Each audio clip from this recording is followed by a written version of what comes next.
Assalamualaikum warahmatullahi wabarakatuh. Halo semuanya, perkenalkan saya Nur Aisyah Rahmadani Arman dari kelas 2E D4 Administrasi Bisnis Politeknik Negeri Ujung Pandang. Pada video kali ini saya akan membagikan informasi mengenai manajemen kredit dari mata kuliah Manajemen Perbankan. Ada pula hal-hal yang ingin saya bahas pada video kali ini. Yang pertama ada pengertian kredit, yang kedua unsur-unsur kredit, yang ketiga ada manajemen perkreditan, yang keempat tujuan dan fungsi kredit, yang kelima ada jenis-jenis kredit, lalu ada jaminan kredit, analisa dan kualitas kredit, pembinaan dan penyelamatan serta penyelesaian kredit, serta ada pula perhitungan seperti perhitungan base lending rate dan metode perhitungan bunga. Baik, langsung saja kita berpindah ke pengertian kredit. Kredit atau pinjaman adalah penyediaan uang atau tagihan yang dapat dipersamakan dengan itu berdasarkan persetujuan atau kesepakatan pinjam-meminjam antar bank dengan pihak lain yang mewajibkan pihak meminjam untuk melunasi utangnya setelah jangka waktu tertentu dengan pemberian dari bank. Lalu ada unsur-unsur kredit. Yang pertama ada dua pihak. Dalam setiap transaksi kredit selalu ada dua pihak yang terlibat, yaitu pemberi kredit atau kreditur dan penerima kredit atau debitur. Yang kedua ada kepercayaan. Kredit diberikan berdasarkan kepercayaan dari pemberi kredit bahwa penerima kredit akan mengembalikan dana atau barang yang dipinjam sesuai dengan perjanjian. Yang ketiga ada kesepakatan. Ada persetujuan atau kesepakatan antara pemberi dan penerima kredit mengenai syarat, ketentuan, hak, dan kewajiban masing-masing pihak. Yang keempat ada penyerahan. Kredit melibatkan penyerahan dana, barang, atau jasa dari pemberi kredit kepada penerima kredit. Yang kelima ada balas jasa. Pemberi kredit memperoleh imbalan atas pinjaman yang diberikan, biasanya dalam bentuk bunga atau bagi hasil. Yang keenam ada waktu. Setiap kredit memiliki jangka waktu tertentu untuk pengembalian, baik jangka pendek, menengah, maupun panjang. Lalu adanya risiko bahwa pinjaman tidak dikembalikan, baik karena kesengajaan maupun kondisi yang tidak terduga. Manajemen perkreditan diawali dengan prinsip kehati-hatian dalam perkreditan. Prinsip ini menuntut bahwa setiap pemberi kredit untuk selalu melakukan analisis dan penilaian secara cermat terhadap calon debitur, agar pinjaman yang diberikan benar-benar aman dan dapat dikembalikan sesuai perjanjian. Yang kedua, ada organisasi dan pejabat yang berhak memberikan kredit. Biasanya ada pejabat kredit seperti account officer, kepala cabang, atau komite kredit yang bertanggung jawab menilai permohonan kredit dan memberikan persetujuan berdasarkan kebijakan yang berlaku. Yang ketiga, ada proses dan prosedur dalam pemberian kredit. Biasanya, proses perkreditan meliputi permohonan kredit, analisis dan persetujuan kredit, penandatangan kredit, dan penyaluran data. Yang keempat, ada dokumentasi dan administrasi kredit. Administrasi kredit ini meliputi pengumpulan dokumen permohonan kredit, perjanjian kredit, dokumen agunan, laporan keuangan debitur, serta pencatatan setiap transaksi terkait kredit.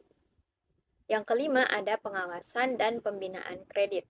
Pengawasan kredit dilakukan untuk memantau penggunaan dana, perkembangan usaha debitur, serta kepatuhan debitur terhadap kewajiban pembayaran. Penyelesaian kredit bermasalah. Jika kredit mengalami masalah seperti tunggakan pembayaran, maka bank harus melakukan langkah-langkah penyelesaian seperti restrukturisasi kredit, penjadwalan ulang pembayaran, atau bahkan eksekusi agunan jika diperlukan. Penyelesaian ini dilakukan untuk meminimalisir kerugian bank dan mengembalikan status kredit menjadi sehat. Selanjutnya kita berpindah pada tujuan dan fungsi kredit. Ada pula tujuan kredit yang pertama yaitu mencari keuntungan. Keuntungan ini diperoleh dari bunga kredit serta biaya administrasi yang dibebankan kepada nasabah. Yang kedua, membantu usaha nasabah atau meningkatkan kesejahteraan masyarakat. Pemberian kredit bertujuan untuk membantu usaha nasabah yang membutuhkan dana, baik itu untuk investasi maupun modal kerja. Dengan adanya kredit, nasabah dapat mengembangkan atau memperluas usahanya sehingga mampu meningkatkan penghasilan dan kesejahteraan keluarga maupun masyarakat sekitar. Fungsi kredit. Yang pertama ada daya guna uang. Kredit meningkatkan daya guna uang karena uang yang semula tidak produktif atau mengendap di bank dapat digunakan untuk kegiatan produktif seperti modal usaha atau investasi. Yang kedua ada peredaran dan lalu lintas uang. Kredit memperlancar peredaran dan lalu lintas uang di masyarakat. Yang ketiga ada daya guna barang. Kredit juga meningkatkan daya guna barang. Dengan adanya kredit, masyarakat atau pelaku usaha dapat membeli atau memproduksi barang yang sebelumnya tidak terjangkau, sehingga barang-barang tersebut dapat dimanfaatkan secara optimal untuk kehidupan pribadi maupun bisnis. Yang keempat adalah peredaran barang. Kredit mempercepat peredaran barang karena adanya dana yang cukup untuk membeli dan menjual barang, baik dalam skala kecil maupun skala besar. Yang kelima, alat stabilitas ekonomi. Kredit berfungsi sebagai alat stabilitas ekonomi. Dalam kondisi ekonomi yang tidak stabil, kredit dapat digunakan sebagai instrumen kebijakan moneter untuk mengendalikan inflasi, menciptakan lapangan kerja, dan mendorong pertumbuhan ekonomi. Keenam, ada kegairahan berusaha. Kredit memberikan semangat dan motivasi bagi masyarakat untuk berwirausaha.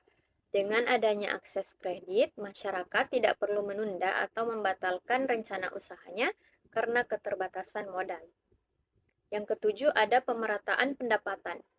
Kredit membantu pemerataan pendapatan dengan membuka kesempatan usaha dan kerja bagi masyarakat yang sebelumnya sulit mengakses modal. Hubungan internasional. Kredit juga berperan dalam mendorong hubungan internasional, misalnya melalui pembiayaan ekspor dan impor. Kredit ekspor-impor dapat membantu pelaku usaha memasarkan produk luar negeri sehingga meningkatkan devisa negara dan memperkuat posisi Indonesia di pasar global. Selanjutnya ada jenis-jenis kredit. Yang pertama, kredit dari segi kegunaannya yaitu ada kredit investasi dan modal kerja. Yang kedua, dari segi tujuan kredit. Kredit bertujuan untuk produktif dan konsumtif. Yang ketiga, kredit dari segi jangka waktu, yaitu jangka pendek, menengah, dan jangka panjang. Kredit dari sektor ekonomi terbagi menjadi kredit pertanian, peternakan, industri, pertambangan, profesi, dan perumahan. Yang kelima ada kredit dari segi jaminan, yaitu kredit dengan jaminan dan kredit tanpa jaminan. Ada pula jaminan kredit dapat berupa barang, surat berharga, orang atau perusahaan, dan asuransi. Lalu ada analisis kredit. Yang pertama, 6C, yaitu yang pertama ada karakter atau penilaian terhadap sifat, watak, dan reputasi calon debitur, baik dalam kehidupan pribadi maupun dalam bisnis. Yang kedua, capacity atau penilaian terhadap kemampuan calon debitur dalam mengelola usaha dan membayar kewajiban kreditur. Yang ketiga ada capital, penilaian terhadap jumlah modal yang dimiliki oleh calon debitur. Yang keempat ada kolateral, yaitu penilaian terhadap aset yang diberikan sebagai jaminan atas pinjaman. Yang kelima ada condition, yaitu penilaian terhadap kondisi ekonomi, industri, dan prospek usaha calon debitur. Yang keenam ada constraint, yaitu penilaian terhadap hambatan atau kendala yang mungkin dihadapi debitur dalam menjalankan usahanya. Yang kedua ada penilaian 7P. Yang pertama itu personality atau kepribadian, yaitu menilai karakter, integritas, dan reputasi calon debitur, termasuk bagaimana sikap dan perilakunya dalam menghadapi masalah. Yang kedua ada party atau pihak, yaitu memperhatikan pihak-pihak yang terlibat dalam pengajuan kredit, seperti latar belakang, profesi, dan status sosial calon debitur untuk memastikan keabsahan dan kepercayaan atas permohonan kredit. Yang ketiga adalah purpose atau tujuan, menilai alasan atau tujuan pengajuan kredit, apakah digunakan untuk keperluan yang produktif dan sesuai dengan ketentuan bank yang berlaku. Yang keempat adalah prospek, mengevaluasi prospek usaha atau pekerjaan calon debitur, termasuk potensi pertumbuhan dan keberlanjutan usaha ke depannya. Yang kelima adalah payment atau pembayaran, yaitu menganalisis kemampuan calon debitur dalam membayar kembali kredit, termasuk sumber penghasilan, arus kas, dan riwayat pembayaran sebelumnya. Yang keenam adalah profitability atau keuntungan, yaitu menilai potensi keuntungan atau profitabilitas usaha yang dibiayai untuk memastikan bahwa usaha tersebut mampu menghasilkan pendapatan yang cukup untuk membayar kredit. Yang ketujuh ada protection atau perlindungan, yaitu mengevaluasi adanya jaminan atau aset yang dapat dijadikan perlindungan jika terjadi gagal bayar sehingga risiko bank dapat diminimalisir. Selanjutnya, metode analisis kredit adalah studi kelayakan usaha yang dimiliki oleh debitur. Selanjutnya ada materi kualitas kredit. Yang pertama pas, biasanya pembayaran angsuran tepat waktu, mutasi rekening aktif, dan cash kolateral. Yang kedua, special mention, yaitu tunggakan angsuran kurang dari 90 hari, mutasi rekening relatif aktif, jarang terjadi pelanggaran kontrak, dan didukung oleh pinjaman baru. Yang ketiga ada substandar, yaitu tunggakan angsuran lebih dari 90 hari, mutasi rekening relatif lebih rendah, terjadi pelanggaran kontrak, dan terdapat indikasi masalah keuangan. Yang keempat adalah doubtful, yaitu tunggakan angsuran kurang dari 180 hari, terjadi kapitalisasi bunga, dan dokumen hukum yang lemah. Yang terakhir ada loss, yaitu tunggakan angsuran lebih dari 270 hari, kerugian operasional ditutup dengan pinjaman baru, dan dari segi hukum maupun pasar jaminan tidak dapat dicairkan pada nilai yang wajar. Selanjutnya ada pembinaan, penyelamatan, dan penyelesaian kredit bermasalah. Yang pertama ada pembinaan kredit. Bank melakukan pembinaan dan pengawasan rutin terhadap debitur untuk memastikan kredit tidak mengalami masalah. Yang kedua, ada penyelamatan. Penyelamatan kredit bermasalah bertujuan untuk memperbaiki kualitas kredit dan meminimalisir kerugian bank. Bentuk penyelamatan yang umum dikenal dengan strategi 3R atau rescheduling, reconditioning, dan restructuring. Yang ketiga, penyelesaian. Jika upaya pembinaan dan penyelamatan penyelesaian tidak berhasil, maka bank akan melakukan penyelesaian kredit bermasalah. Bentuk penyelesaiannya antara lain yaitu kesepakatan para pihak melalui negosiasi atau mediasi untuk mencapai win-win solution. Yang kedua, memberikan keringanan pembayaran bunga dan penjualan agunan di bawah tangan debitur, atau debitur diberi kesempatan untuk menjual sendiri agunan atau bank yang membantukan mencari pembeli. Baik, sampailah kita pada materi perhitungan, yaitu perhitungan base lending rate atau BLR. Base lending rate atau BLR atau suku bunga dasar pinjaman adalah suku bunga dasar yang digunakan oleh bank atau lembaga keuangan untuk menetapkan suku bunga kepada nasabah. Perhitungannya melibatkan berbagai faktor, termasuk biaya dana, biaya operasional, risiko, dan target laba. Rumusnya ada BLR sama dengan biaya dana ditambah biaya operasional, ditambah risiko, ditambah margin laba, dan ditambah pajak atau tax. Contoh soal yaitu sebuah bank ABC memiliki biaya dana rata-rata sebesar 7% per tahun, biaya operasional sebesar 1,5%, risiko kredit sebesar 2%, margin laba 3,5%, dan pajak sebesar 1%. Maka hitunglah base lending rate per tahunnya. Diketahui biaya dana sama dengan 7%, biaya operasional sama dengan 1,5%, risiko atau risk premium sebesar 2%, margin laba atau profit margin sebesar 3,5%, lalu pajak sebesar 1%. Yang ditanyakan adalah BLR per tahun. Maka penyelesaiannya dengan menggunakan rumus BLR yaitu biaya dana ditambah biaya operasional ditambah risiko dan ditambah dengan margin laba serta taxes atau pajak, yaitu 7% ditambah 1,5 ditambah 2 ditambah 3,5 ditambah 1%, hasilnya yaitu 15%. Sehingga BLR yang akan dikenakan untuk Bank ABC setiap tahunnya adalah 15%. Selanjutnya adalah metode perhitungan bunga. Metode perhitungan bunga ini ada beberapa jenis seperti bunga tunggal, majemuk, flat, dan anuitas. Bunga tunggal dihitung berdasarkan jumlah pokok pinjaman awal, sedangkan bunga majemuk dihitung melalui bunga dari saldo sebelumnya. Bunga flat dihitung dari jumlah pokok pinjaman awal dan tetap selama masa pinjaman, sedangkan bunga anuitas yaitu menghitung bunga dari sisa saldo pinjaman yang berkurang setiap bulannya. Untuk rumus bunga tunggal yaitu pokok dikali suku bunga dikali waktu.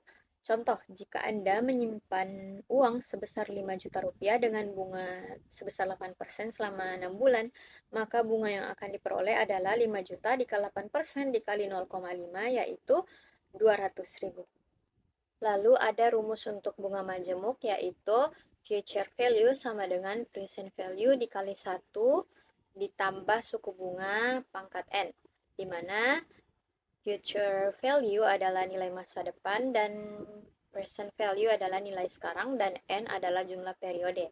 Contoh, jika Anda menyimpan uang sebesar 1 juta rupiah dengan bunga 10% per tahun selama 2 tahun, maka nilai masa depannya adalah 1 juta dikali 1 tambah 10% pangkat 2 sama dengan 1.210.000 rupiah.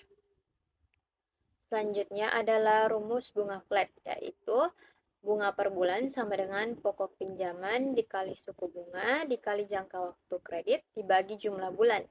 Contoh, pinjaman 100 juta dengan suku bunga 10% per tahun selama 12 bulan, maka bunga per bulannya adalah 100 juta dikali 10% dikali 12 bulan dibagi 12 bulan sama dengan 1 juta rupiah.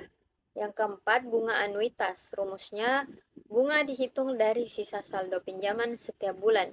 Contoh, jika pinjaman sebesar 60 juta rupiah dengan suku bunga 15% per tahun selama 12 bulan, maka bunga per bulannya adalah 60 juta dikali 15% dibagi 12 sama dengan 750 ribu.